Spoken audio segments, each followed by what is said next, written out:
ఆధ్యాత్మిక మిత్రులకు నమస్కారం. బుద్ధుడు ఒక మాట చెప్తాడు.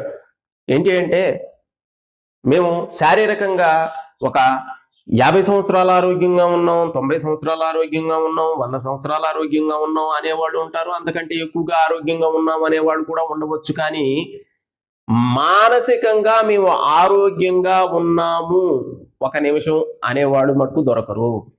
ఇది నిజమేనా? ఎందుకంటే మనస్సులో వచ్చేటువంటి ప్రతి ఆలోచన కూడా కలతకు సంబంధించింది. అది ఎప్పుడూ కూడా ఏదో ఒక దుఃఖాన్నో ఏదో ఒక కోరికను ప్రేరేపించి అలజడిని చేసేది. కాబట్టి మానసికమైనటువంటి ఆరోగ్యం పొందడం అనేదే చాలా చాలా ముఖ్యమైనటువంటి విషయం. శారీరక ఆరోగ్యం అనేది కూడా చాలా ఇంపార్టెంట్. కానీ మానసికమైనటువంటి ఆరోగ్యం అనేది శారీరక ఆరోగ్యానికి మానసిక ఆరోగ్యానికి రెండిటికి కూడా అవినాభావ సంబంధం ఉంది. కాబట్టి ఈ మానసిక ఆరోగ్యాన్ని పొందడానికి మనం మనస్సు అనేది నిశ్చలమైనటువంటి స్థితిలో ఉన్నప్పుడు ఈ మానసికమైనటువంటి ఆరోగ్యాన్ని పొందగలుగుతాం.